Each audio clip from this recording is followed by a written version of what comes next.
ლოგიკური მსჯელობა. პირველი ვარიანტი 2025 წლის სამაგისტრო უნარები. ნომერი 1. მოცემულია წინადადება. სინჯის ჩაბარება სავალდებულო არ არის სპორტსმენისათვის, რომლებსაც საერთაშორისო ასპარეზობის მედალი აქვთ.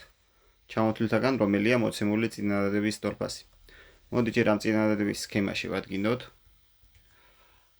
ანუ ავიღოთ წრე და ამ წრეს დავარქვათ ამ სიმრავლეს დავარქვათ სინჯი არ არის სავალდებულო. სპორტსმენებისთვის, რომელთაც საერთაშორისო ასპარეზობაზე მედალი აქვთ. ანუ ვისაც მედალი აქვთ, ნაწილი არის იმ სიმრავლისა, რომელსაც სინჯი არ არის სავალდებულო. ნახოთ ახლა იგივე აზრს, რომელიც წინადადება იმეორებს. მივყვეთ, საერთაშორისო ასპარეზობის მედლის მქონე სპორტსმენებს, ანუ ამათ უფლება აქვს, რომ სინჯი არ ჩააბაროს. და დიახ, ამ სპორტსმენებს უფლება აქვთ სინჯი არ ჩააბაროს, რადგან ამათი ნაწილი არიან. ამიტომ პასუხი იქნება ა.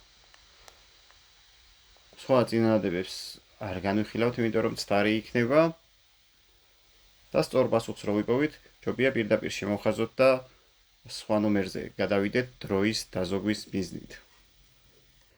ნომერი 2. ცნობილია, რომ მოსარჩელის განცხადებით მოპასუხემ დაარღვია ხელშეკრულება, რადგან ვერ უზრუნველყო ნედლეულის სრულად მიწოდება. ჩამოთვლითაგან რომელი გამომდინარეობს მოცემულობიდან.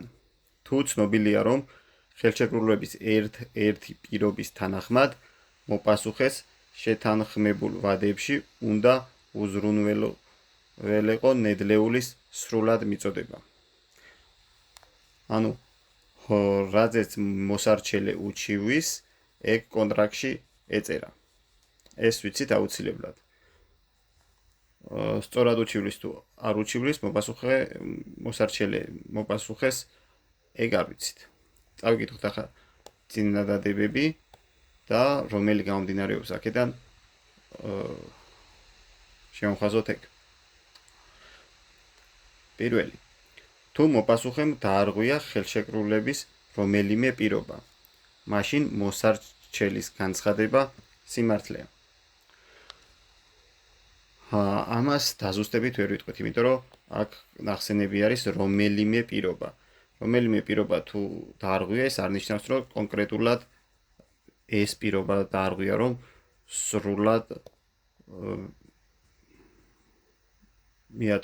ვერ მიაწოდა ნედლეული. ანუ თუ დაარღვია, შეიძლება ეს პირობა დაარღვია, შეიძლება სხვა პირობა დაარღვია. ამიტომ დაზუსტებით ამ პასუხს ვერ ვიტყვით. განვიხილოთ შემდეგი. B.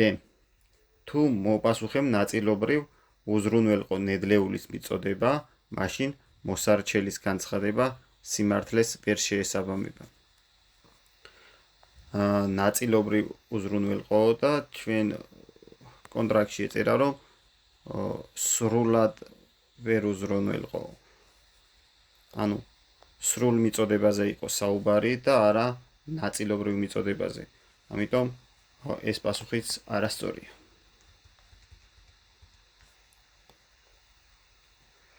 ბეც არ გვიდა. გადავიდეთ გეზე. თუ მოსარჩელეს განცხადება ტკბილია, მაშინ მოპასუხეს ხელშეკრულების პირობები არ დაურღვევია. ანუ მოსარჩელის განცხადება თუ ტკბილია, ესე იგი ვიცით, რომ მოპასუხეს ხელშეკრულების ერთ-ერთი პირობა არ დაურღვევია, რომელიც სრულად უზრუნველყოფდა ნედლეულის მიწოდებას. სხვა კონტრაქტის პირობებზე ინფორმაცია არ აქვს, ამიტომ ეს სიმართლე ვერ იქნება. გადავიდეთ D-ზე. თუ მოსარჩელის განცხადება სიმართლეა, მაშინ მოპასუხემ ხელშეკრულების პირობები არ დაურღვევია. პირიქით, თუ მოსარჩელის განცხადება სიმართლეა, ესე იგი მოპასუხემ ხელშეკრულების ერთ-ერთი პირობა დაარღვია. ამიტომ ესეც არასწორია. ანუ ავტომატურად გამოვიდა E პასუხი. მაინც ავიკითხოთ. თუ მოსარჩელის განცხადება ტყვილია, მაშინ მოპასუხეს ნედლეული სრულად მიუწოდებია. დიახ, ანუ თუ მოსარჩელე იტყუება, ანუ რას იტყუება, ვერ უზრუნველყო ნედლეული სრულად მიწოდება. თუ ეს ტყვილია, ესე იგი სრულად მიწოდება უზრუნველყო მოპასუხე. ანუ ეს გამოვიდა სიმართლე. პასუხი E. ნომერი 3. ერთ-ერთი ავტორის წიგნების შესახებ ცნობილია, რომ თითოეულ წიგნს, რომელსაც აქვს ISBN-ი, აქვს ელექტრონული ვერსია. ISBN-ის მქონე არც ერთი წიგნი არ არის ისეთი, რომ ბეჭდური ვერსიაც ჰქონდეს და ელექტრონულიც. ამ ავტორის წიგნების შესახებ გამოთქმული, რომელი დასკვნა გამომდინარეობს მოცემულობიდან. მოდი ამის მოდელი გავაკეთოთ ჯერ. პირველი, თითოეულ წიგნს, რომელსაც აქვს ISBN-ი, აქვს ელექტრონული ვერსია. ანუ ავიღოთ სიმრავლე და ამ წიგნების სიმრავლეს აქვს ISBN-ი. აქვს ელექტრონული ვერსიაც. ანუ დავწეროთ ამას L ვერსია, L ვერსია უფრო დიდი სიმრავლეა, ვიდრე ISBN-ი. ISBN-ი არის ამ ელექტრონული ვერსიის ნაწილი.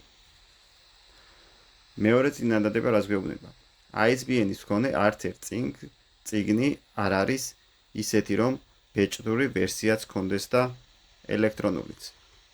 ანუ ბეჭდური ვერსია ცალკე სიმრავლეა ISBN-თან, ანუ ISBN-თან თანაკვეთ არ აქვს. L ვერსიასთან შეიძლება ჰქონდეს, შეიძლება არა. ზუსტად არ ვიცით.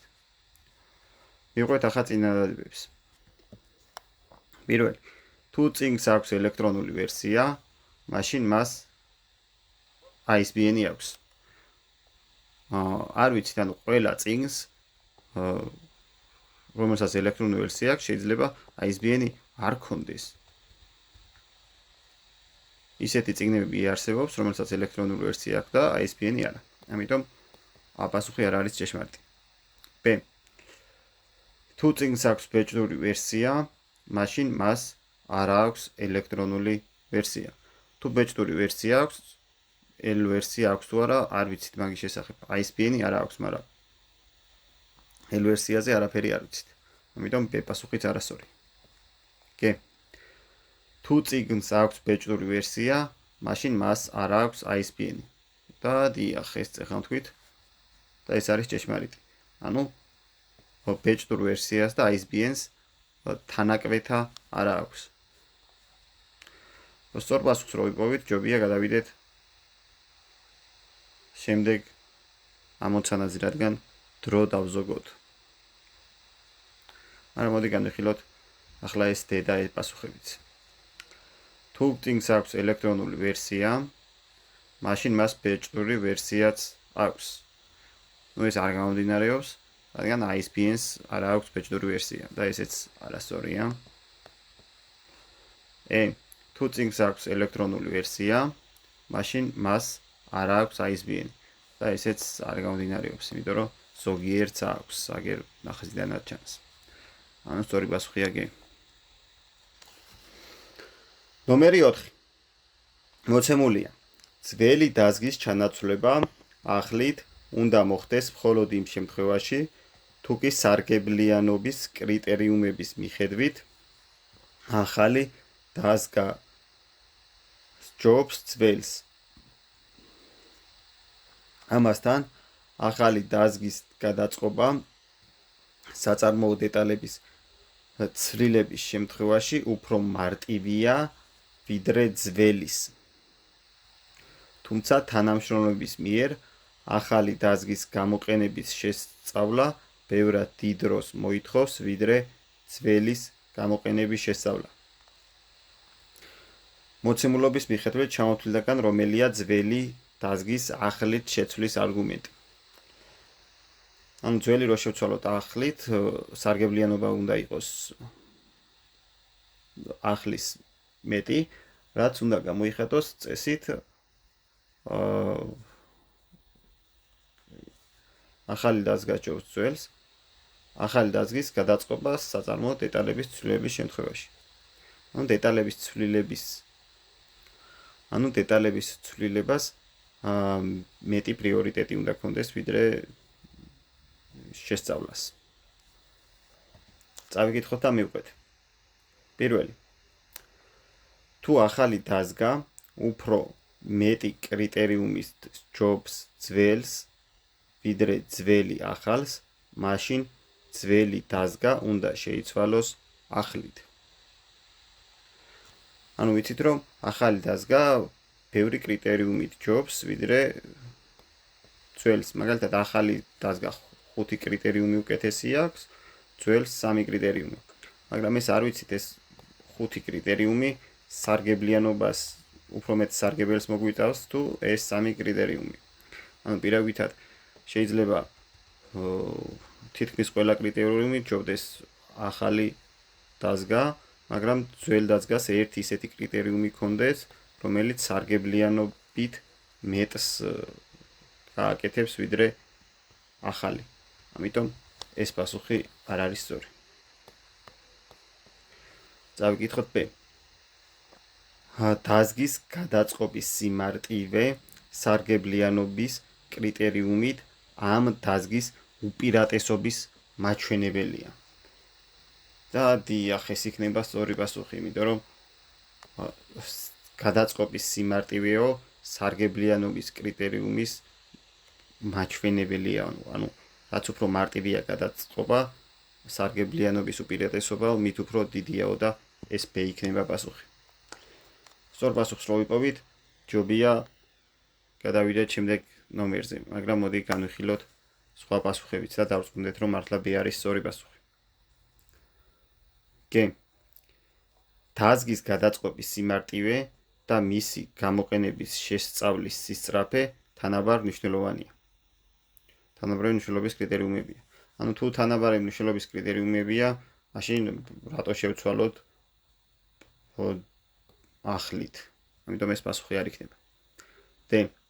სარგებლიანობის უმთავრესი კრიტერიუმი თანამშრომლების მიერ ახალი დაზგის გამოყენების შესწავლის სისწრაფეა. თუ შესწავლის სისწრაფეა, ესეც ვერ გამოგვადგება ახლის ჩანაცვლებით, იმიტომ რომ ახლის სწავლა უფრო რთულია. ძველის შესწავლა უფრო მარტივი იყო. ერთ-ერთი მნიშვნელოვანი კრიტერიუმი დაზგის შეცვლისთვის ძველი დაზგის ექსპლუატაციის ვადის გასვლა. ექსპლუატაციაზე საერთოდ არ არის ნახსენები ტექსტში და ამიტომ ესეც არასწორი იქნება. ნომერი 5. გავრცელებულია მოსაზრება, რომ მოსწავლეები უფრო უკეთესად სწავლობენ მასალას, თუ ეს მასალა მიეწოდებათ მათთვის უპირატესი სწავლის სტილის მიხედვით, როგორებიცაა მაგალითად ხედველობითი, სმენითი, მოძრაობითი, შეხებითი. ხშირად მიიჩნევენ, რომ სწავლების პროცესის დაგეგმვისას გათვალისწინებული უნდა იყოს პროცესის მორგება თავად მოსწავლის მიერ სუბიექტურად შერჩეულ სწავლის იმ სტილზე, რომელიც ოპტიმალური იქნება მოსწავლის აკადემიური მოსწრების გასაზრდელად. მოსწავლე როგორც თulis რომ უნდა ისწავლოს, ეგრე უნდა ისწავლებოდესო, იგეგმებოდეს სწავლების პროცესი. ჩამოთვლითაგან რომელშია გამოკვეთილი ის მიზეზი, რომლის გამო შესაძლებელია, რომ გავრცელებული მოსაზრების მართებულობის შემთხვევაშიც კი ამგვარად წარმართული სასწავლო პროცესს არ მოჰყვეს ოპტიმალური შედეგი. მოსწავლის როგორც უნდა, ისე რომ დაიგეგმოს მაინც სწავლების პროცესი, სწავლება მაინც ეფექტური არ იქნება, ეს უნდა გამოვკვეთოთ. დავიწყოთ პირველი. მოსწავლეთა აკადემიური მოსწრების გაზრდის მიზნით სასწავლო პროცესის ოპტიმალური დაგეგმვისთვის საჭიროა წინასწარ დადგინდეს თუ რომელი სტილი შეესაბამება ამა თუ იმ მოსწავლეს. ეს არგუმენტი ვერ არ ეწინააღმდეგება პირობას, რომ მოსწავლის საჭიროების მიხედვით დაგეგმილი გაკვეთილი მაინც არ იქნება შედეგიანი. გადავიდეთ B-ზე. სწავლების პროცესში მოსწავლეები იყოფა მათ ინდივიდუალურად ოპტიმალური სტილის ჯგუფების მიხედვით. ესეც ვერ შეეწინააღმდება იმ პირობას, რომ მოსწავლის სურვილის მიხედვით დაგეგმილი გაკვეთილი უშედეგო აღმოჩნდება. ხშირად კონკრეტული მასალის სპეციფიკით განსაზღვრული ოპტიმალური სტილი და მოსწავლის მიერ სუბიექტურად შერჩეული სწავლის სტილი ერთმანეთს არ ემთხვევა. და ეს იქნება სწორი პასუხი. რატო არის ახლა ეს სწორი პასუხი? ანუ საგნის სპეციფიკიდან გამომდინარე აქვს ამ საგანს სწავლების ოპტიმალური სტილი. მაგალითად მოსწავლეს უნდა რომ მოძრაობით ისწავლოს, ხო, სიტყვაზე არჩია მეთოდი მოძრაობა. ყველა საგანი მოძრაობით ვერ შეისწავლის. ამიტომ რაც არ უნდა ბევრი იმოძრაოს, მაგალითად ვერ ეცოდინება ის საგანი, მაგალითად მათემატიკას მოძრაობით იშვიათად თუ ისწავლი, ხო? ან სხვა ფიზიკას. ამიტომ გააჩნია რომელ საგანს რა სპეციფიკა სჭირდება. და ხშირად მოსწავლის შერჩეული ინდივიდუალური სტილი არ ემთხვევა საგნის სპეციფიკას. ამიტომ პასუხი იქნება G. სწორ პასუხს რო ვიპოვით, ჯობია რომ გადავიდეთ შემდეგ ნომერზე, იმიტომ რომ დრო არ დავხარჯოთ სხვა არასწორი პასუხების წაკითხვისას. მაგრამ მოდი ამ შემთხვევაში მაინც განვიხილოთ სხვა პასუხები. როგორც წესი, სასწავლო პროგრამა მოიცავს მრავალფეროვან მასალას, რომლის სხვადასხვა ნაწილის სასწავლებლად ოპტიმალურია სხვადასხვა სტილის გამოყენება. არასწორი იქნება, რადგან ეს მრავალფეროვანი სასწავლო სტილი შეიძლება ემთხვევა მოსწავლის მიერ ინდივიდუალურ შერჩეულ სტილს. ამიტომ ეს პასუხი ვერ იქნება. გადავიდეთ შემდეგზე. სწავლის სტილის ერთნაირი უნივერსალური კლასიფიკაცია არ არსებობს და სხვადასხვა მკვლევარი მას სხვადასხვანაირად განსაზღვრავს. ესეც ვერ შეასუსტებს იმ არგუმენტს. არაფერი ვიცით, ემთხვევა თუ არა ეს სწავლების სტილი მოსწავლის მიერ შერჩეულ ინდივიდუალურ სტილს. ანუ ჩვენ დასკვნას მხოლოდ ეს უარყოფს, რომ საგნის სპეციფიკიდან გამომდინარე ოპტიმალური სტილი და მოსწავლის მიერ სუბიექტურად შერჩეული სტილი ერთმანეთს არ ემთხვევა. თუ არ ემთხვევა, ესე იგი სპეციფიკიდან გამომდინარე საგნის ვერ მოხერხდება მაინც შესწავლა. ნომერი 6. ქვემოთ ჩამოთვლილთაგან რომელი მსჯელობაა ლოგიკურად მართებული?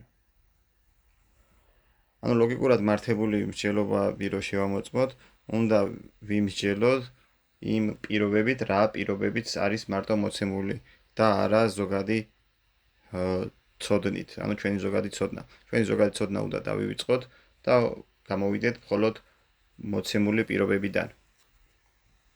წავიკითხოთ პირველი პირობა. ყოველი ვარდი ყვავილია. ანუ ყოველი ვარდი ყვავილია. ანუ ვარდების სიმრავლე უფრო პატარაა ვიდრე ყვავილების სიმრავლე. ეს მცენარე არ არის ვარდი. მას შესადამე ეს მცენარე არ არის ყვავილი. ანუ ავიღეთ რაღაც მცენარე, რომელიც არ არის ვარდი და ვამბობთ, რომ არ არისო ყვავილი. ეგ არ ვიცი, შეიძლება იყოს, შეიძლება არა. ეს პირველი წინადადება არ გამომდინარეობს. არასწორია. ანუ წინა მოცემულობით დასკვნა არასწორია. ესე იგი, პირველი წინადადება ლოგიკურად მართებული არ არის. გადავიდეთ მეორე წინადადებაზე. თუ ყოველი ყვავილი ვარდია. ანუ აქ ცოტა ასეთი სიმრავლე გვაქვს. ყოველი ყვავილი არის ვარდი. ანუ ყვავილების სიმრავლე უფრო პატარაა, ვიდრე ვარდების სიმრავლე. ჩვენი ზოგადი ცოდნა უნდა დავივიწყოთ და ვიმსჯელოთ ლოგიკიდან კიდევ ერთხელ. ანუ ყოველი ყვავილი ყოფილა ვარდი. ხოლო ეს მცენარე არ არის ვარდი. მაშინ ეს მცენარე არ არის ყვავილი. ანუ თუ ვარდი არ არის, ამ სიმრავლეა საერთოდ უნდა გამოვიდეთ, სადღაც აქეთა ვართ და თუ ამ ვარდების სიმრავლეს გავცდით, ესე იგი ყვავილების სიმრავლესაც გავცდენილ ვართ. ამიტომ ეს წინადადება ლოგიკურად ჭეშმარიტია. ანუ იმ წინაპირობით რა წინაპირობაც გვაქვს, დასკვნა არის სწორი. გადავიდეთ ახლა მესამეზე. თუ ეს მცენარე ყვავილია. ანუ ვიცით რომ რაღაც მცენარე არის ყვავილი. აი ყვავილების სიმრავლეშია ეს მცენარე. ხოლო ყოველი ყვავილი ვარდია. ანუ ყოველი ყვავილი ვარდიან ვარდების სიმრავლე უფრო დიდია ვიდრე ყვავილების სიმრავლე. მაშინ ეს მცენარე ვარდია. ესეც ლოგიკურად ჭეშმარიტია, კი ბატონო. იმიტომ რომ რაღაც მცენარე ყვავილია, მაშინ ეს გამოდის ვარდიც, იმიტომ რომ ყოველი ყვავილი ყოფილა ვარდი ამ ჩვენი წინაპირობიდან გამომდინარე. ამიტომ ეს წინადადება ლოგიკურად ჭეშმარიტია. პასუხი იქნება მეორე და მესამე. ანუ კიდევ ერთხელ ვჯერლობთ იმ წინაპირობიდან რა წინაპირობაც მოგცეს. და მერე მაგით ვაკეთებთ დასკვნას. ზოგად ცოდნას ჩვენ ზოგად ცოდნასთან უნდა დავივიწყოთ. ამ ზოგად ცოდნასთან ამ წინადადებას კავშირი არ აქვს. ნომერი 7. მოცემულია. თუ ფოტოგრაფი იყენებს ჩამკეტს სწრაფ სიჩქარეს, მაშინ იმ შემთხვევაში თუ ის ფოტოს გადაუღებს სპორტსმენს, ამ ფოტოზე მოძრაობა გაყინული იქნება. ანუ რა გითხრა? თუ ვიყენებთ ჩამკეტს, ფოტოგრაფით ჩამკეტს თუ იყენებს, გადაღებული ფოტო იქნება აუცილებლად გაყინული. ეს დიაგრამა დაიხატა პირველი წინადადებიდან. მეორე წინადადება. თუ მოძრაობის ამსახველი ფოტო გადაღებნილია, მაშინ ამ ფოტოზე მოძრაობა ვერ იქნება გაყინული. ანუ გადაღებნილი ფოტოსურათს და გაყინულ ფოტოსურათს თანაკვეთა არ აქვს. გადაღებნილი ცალკე არის, გაყინული ცალკე. წავკითხოთ ახლა პირობები. ჩამოთვლილთაგან რომელი გამომდინარეობს მოცემულობიდან. რომელი გამომდინარეობს, ეგ უნდა შევარჩიოთ. პირველი. თუ ფოტოგრაფი იყენებს ჩამკეტის სწრაფ სიჩქარეს, ანუ ჩამკეტის სწრაფი სიჩქარე გამოვიყენეთ, მაშინ იმ შემთხვევაში თუ მის მიერ გადაღებული სპორტსმენის ფოტო არ არის გადაღებნილი არ იქნება, იმიტომ რომ თანაკვეთ არ აქვს, ამ ფოტოზე მოძრაობა არ არის გაყინული. გაყინული არ არის კი არა, გაყინული აუცილებლად იქნება. ამიტომ ეს პასუხი არ გამომდინარეობს ამ პირობებიდან. გადავიდეთ B-ზე. თუ ფოტოგრაფი იყენებს ჩამკეტს, ანუ გამოვიყენეთ ჩამკეტი. ჩამკეტის სწრაფ სიჩქარეს, მაშინ მის მიერ გადაღებული სპორტსმენის ფოტო არ არის გადაღებნილი. კი ბატონო, ანუ ჩამკეტი გამოვიყენეთ, ჩამკეტი თუ გამოვიყენეთ, ფოტო გაყინულია და გაყინულს და გადაღებნილს თანაკვეთ არ აქვს, ესე იგი ეს B პასუხი არის სწორი. როცა სწორ პასუხს ვიპოვით, უნდა გადავიდეთ შემდეგ ნომერზე, რომ დრო არ დავკარგოთ. მაგრამ მოდი განვიხილოთ ეს სამი პასუხიც რატო არის არასწორი. G. თუ ფოტოგრაფი არ იყენებს ჩამკეტის სწრაფ სიჩქარეს. ან ჩამკეტის სწრაფი სიჩქარე არ გამოვიყენეთ. G. თუ ფოტოგრაფი არ იყენებს ჩამკეტის სწრაფ სიჩქარეს. ანუ ჩამკეტის სწრაფი სიჩქარე არ გამოვიყენეთ, მაშინ იმ შემთხვევაში თუ მან ფოტო გადაუგო სპორტსმენს, ეს ფოტო გადღაბნილია. ნუ ჩამკეტის სწრაფი მექანიზმი არ გამოვიყენებია, შეიძლება აქ იყოს, შეიძლება აქ იყოს. ნუ ეს ზუსტად არ ვიცით გადღაბნილი იქნება თუ არ იქნება გადღაბნილი, როცა ჩამკეტი არ გამოვიყენებთ. ამიტომ G პასუხი არასწორია. D. თუ ფოტოგრაფი არ იყენებს ჩამკეტის სწრაფ სიჩქარეს, მაშინ მის მიერ გადაღებული სპორტსმენის ფოტოზე მოძრაობა გაყინულია. თუ ჩამკეტს არ ვიყენებთ, რა ხდება მაშინ არ ვიცით, ამიტომ ამას ზუსტად ვერ ვიტყვით. ამიტომ ეს D პასუხიც არასწორია. E. თუ ფოტოგრაფი არ იყენებს ჩამკეტის სწრაფ სიჩქარეს, მაშინ იმ შემთხვევაში თუ მის მიერ გადაღებული სპორტსმენის ფოტო გადღაბნილია, ამ ფოტოზე მოძრაობა გაყინულია. ანუ ჩამკეტის სწრაფი სიჩქარე არ გამოვიყენეთ, თუ მის მიერ სპორტსმენის ფოტო გადღაბნილია, თუ გადღაბნილია, გაყინული ვერ იქნება, ამიტომ ეს პასუხიც არასწორია. ნომერი 8.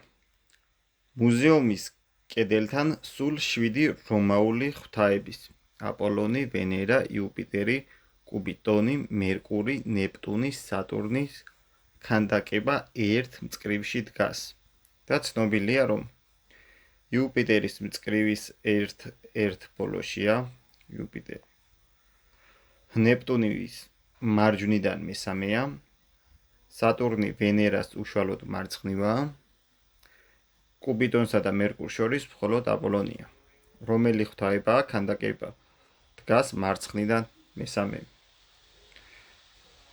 ეს რო გავიგოთ, მოდი ჩამოვწეროთ ეს ღვთაებები, შემდეგ რიგის ნომრები და დავიწყოთ ყველაზე ინფორმაციული მონაცემით. ყველაზე ინფორმაციული მონაცემი არის ნეპტუნი მარჯვნიდან მესამეა. ავიღოთ ნეპტუნი და მარჯვნიდან მესამეზე დავსვათ, ანუ გამოდის მეხუთე მარცხნიდან ხო რიგით. შემდეგ ყველაზე ინფორმაციული არა კუპიდონსა და მერკურს შორის მხოლოდ აპოლონია. აი კუპიდონი და მერკური, ანუ კუპიდონი და მერკურს შორის მხოლოდ აპოლონია. კუპიდონი და მერკური 5-ის მარჯვნივ ვერ იქნება, 5-ის მარცხნივ უნდა წამოვიდოდეთ. ან უნდა დავსვათ კუპიდონი და მერკური 2-სა და 4-ზე, ან 1-სა და 3-ზე. მოდი ჯერ 1-სა და 3-ზე განვიხილოთ. აპოლონი მაგათ შორის უნდა იყოს. მერე ვიცით რომ იუპიტერი არის მწკრივის ერთ-ერთ ბოლოში, იუპიტერი ადგილი აქ მოუწია და ნეპტუნი და ვიცით კიდე რომელი სატურნსა და ვენერას უშუალოდ მარცხნივაა. ანუ ამ შემთხვევაში სატურნი უშუალოდ ვენერას მარცხნივ ვერ აღმოჩნდება. ამიტომ ეს განლაგება არასწორია. ამიტომ კუპიდონი და მერკური 2-სა და 4-ზე დავსვათ. აპოლონი დაჯდება მესამეზე, იუპიტერი გადმოვა პირველზე და სატურნი ვენერას უშუალოდ მარცხნივაა. და სატურნი და ვენერა აქ განლაგდება. ამრიგად ყველა პირობა დაცულია. რომელი ღვთაების ქანდაკება დგას მარცხნიდან მესამე? მარცხნიდან მესამე დგას, რა თქმა უნდა, აპოლონი გამოვიდა ამ შემთხვევაში. პასუხი არის E. ნომერი 9. კვლევის თანახმად გზავრები ტრანსპორტს უსაფრთხოებისა და დროულობის მიხედვით უფრო ირჩევენ, ვიდრე დაბალი ტარიფების გამო. უნდა დავასკვნათ, რომ გზავრთან ნაკადის გასაზრდელად სატრანსპორტო კომპანიებისთვის საკუთარი სერვისის საიმედოობის გაძლიერება უფრო მნიშვნელოვანია, ვიდრე ბილეთების დაბალი ფასები. ჩამოთვლილთაგან ყველაზე მეტად რომელი გააძლიერებს მოცემული დასკვნის მართობულობას? მართებულობას. ანუ უნდა გავაძლიეროთ, რომ ბილეთის ფასი არც ისე მნიშვნელოვანია, მნიშვნელოვანია რომ ვიყოთ უსაფრთხოდ და დროულად ჩავიდეთ, სადაც ჩავდივართ, ანუ ტრანსპორტი შეფერხების გარეშე უნდა მოძრაობდეს, ანუ თუ გასვლა არის 9 საათზე, გასვლა უნდა იყოს 9 საათზე და ასე შემდეგ. და ეს მოსაზრება უნდა გავაძლიეროთ ახლა. პირველი. გამოკითხვები აჩვენებს, რომ გზავრები დაბალ ტარიფებს მიიჩნევენ ყველაზე მნიშვნელოვან ფაქტორად სატრანსპორტო კომპანიის შერჩევისას. ეს ჩვენს მოსაზრებას ვერ გაამართლებს, რომ ფასზე მნიშვნელოვანი უსაფრთხოება და დროულობაა. გადავიდეთ B. რაც უფრო დაბალია საჯარო სატრანსპორტო მომსახურების ფასები, მით უფრო მეტი მგზავრი იყენებს საჯარო ტრანსპორტს საკუთარი ავტომობილის ნაცვლად. ესეც ჩვენი მოსაზრების საწინააღმდეგოა, რომ რაც უფრო იაფია, მით მეტი ხალხი სარგებლობს და არა უსაფრთხოებასა და დროულობას არ ანიჭებენ უპირატესობას. კვლევამ აჩვენა, რომ ბილეთების ფასების შემცირებამ არ გამოიწვია გზავრთა რაოდენობის მნიშვნელოვანი ზრდა ქალაქებში, სადაც ტრანსპორტი შეფერხებით მუშაობდა. ეს იქნება სწორი. რატომ? ანუ ტრანსპორტი შეფერხებით მუშაობდა, ანუ დროულად არ დადიოდა, ბილეთის ფასი დაწიეს, მაგრამ მაინც არ მოყოლია მაგას გზავრთა გაზრდა, იმიტომ რომ დროულობას ანიჭებს ხალხი უფრო უპირატესობას ვიდრე ფასს. სწორ პასუხს რო ვიპოვით, ჯობია რომ შემდეგ ნომერზე გადავიდეთ დროის დაზოგვის მიზნით, მაგრამ განვიხილოთ დანარჩენი პასუხებიც. D.